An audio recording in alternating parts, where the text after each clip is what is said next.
Hey guys, how's it going? I'm Sydney from PhoneDog.com, and I have here the Samsung Stratosphere from Verizon Wireless. This is a Galaxy S device, and it's very similar to the Sprint version of the Galaxy S, the Epic, because they both have a physical keyboard.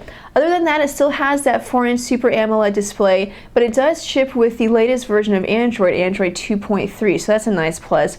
We're going to unbox it, take a quick first look at it, and then I'll test it out, come back with a full review in a couple of days. Before we get on to the unboxing, I have to say a special thanks to our friends at Best Buy Mobile. We thank them all the time because they send us phones that we can add to our One Paw Bandit game, which is a game where you guys can win free phones. One of the great things about Best Buy Mobile is that when you buy a phone from them, you don't have to worry about mail-in rebates. You don't have to worry about remembering to send it in, waiting 6 to 8 weeks. You just buy the phone, the price on the tag is the price you pay. So thank you Best Buy Mobile for being so awesome. Thank you guys for watching this video. It's an unboxing and a first look at the Samsung Stratosphere from Verizon Wireless. I'm Sydney from PhoneDog.com. Let's go check it out. Okay, so let's get started with the Samsung Stratosphere from Verizon Wireless. This is, as it says, a Galaxy S device. A lot of people have commented that it's basically, or it looks a lot like the Epic 4G for Sprint, just made for Verizon. That is the original Epic 4G, not the new Epic Touch 4G. In a lot of ways it is, just because they're both, Galaxy S devices. Here's the phone itself. We'll take a look at that after seeing what else comes in the box with it.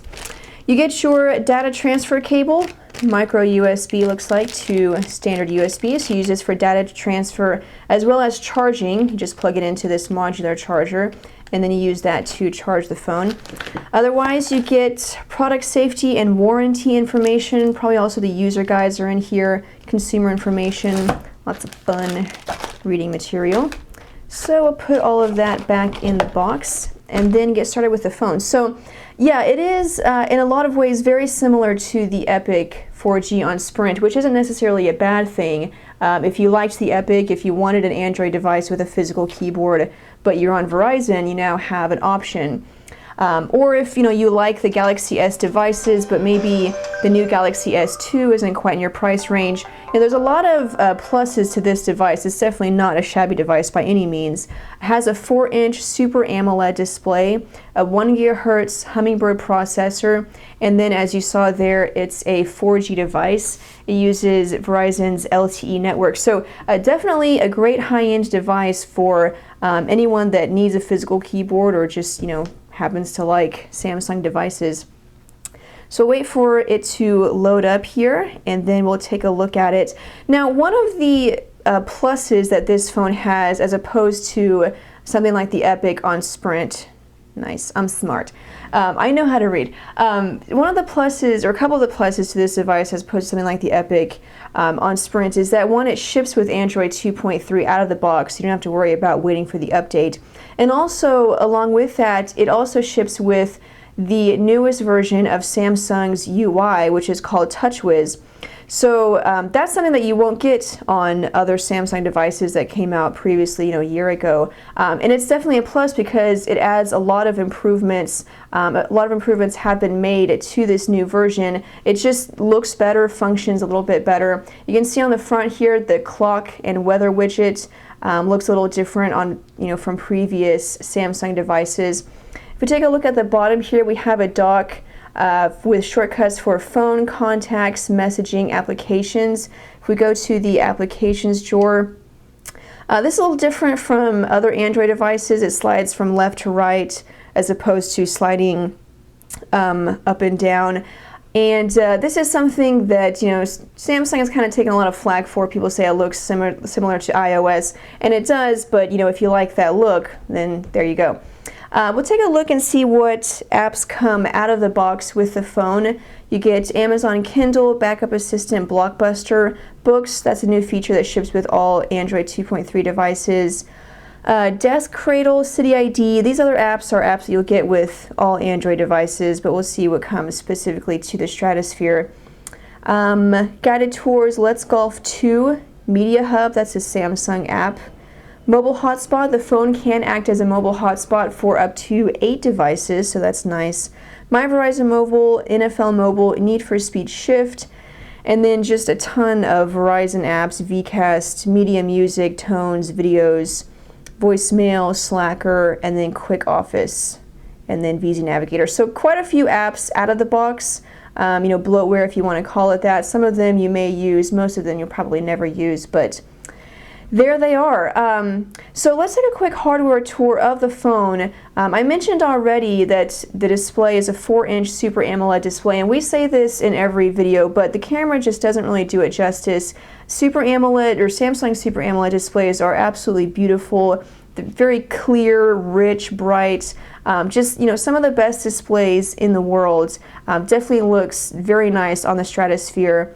On the right side we have the power button. There's no dedicated camera button, which is kind of a bummer. I personally like having a dedicated camera button, but it doesn't bother everybody. So there is no camera key. On the top we have a 3.5mm headphone jack. Left side is the volume rocker buttons, and then the micro USB port is on the bottom. I mentioned the camera, so we'll take a look at that. It has a 5-megapixel camera, autofocus obviously, LED flash, and it captures HD video. I believe it's 720p HD video. And then along with the rear-facing camera, we also have a front-facing camera here, if you can see it. So you can use this front-facing camera for video chat if you like, and then you can take pictures with it if you want to do that. But most people probably use it for video chatting. Let's take a look at the keyboard. Now, you know, all comparisons to the Epic 4G in terms of the keyboard are definitely warranted because it is very similar to that keyboard, but that's again not a bad thing because the Epic had one of the best physical keyboards that I've ever used, and a lot of people, you know, a lot of other bloggers and people who have tested it out would agree. It just had a stellar keyboard. It looks like the Stratosphere has basically the same design. You have a dedicated number row, but you also have a dedicated spacebar row, so it's nice to have both of those. The keys are, we'll go to the messaging app and I'll type out a message. The keys are very, you know, rubbery. They have a nice grip to them. They're not, you know, soft and mushy. They're very firm and tactile, but just that grip really makes typing quickly a lot easier. So here you can see some of the other customizations that Samsung has made to Android. TouchWiz is one of those UIs, you either love it or hate it. It's very heavy. You know, virtually every visual aspect of Android has been customized by Samsung.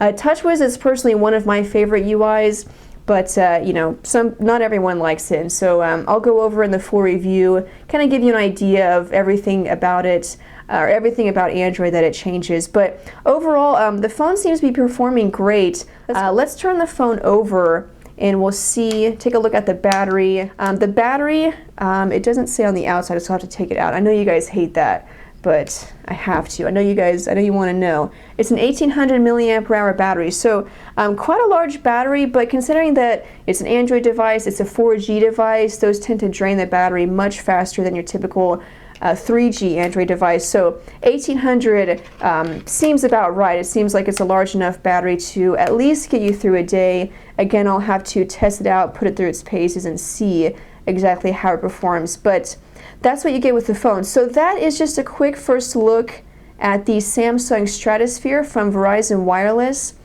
And it's a good high-end device. I'm going to test it out, put it through its paces, see how it performs, and then I'll come back with a full review. In the meantime, I'll have my first impressions article up on phonedog.com, so you can kind of, you know, see what my first impressions are of the phone, and then I'll come back in a few days with a full video review and a written review, and then we're probably going to do some dogfights with this device. So keep on phonedog.com for more coverage of the Stratosphere. Follow me on Twitter if you would like. If you want to ask me a question, just send me a message. My screen name is It's My Job to Know. I'll try to answer your question if I can, excuse me. Thanks guys for watching this unboxing of the Stratosphere. I'm Sydney from phonedog.com, and I'll see you guys later.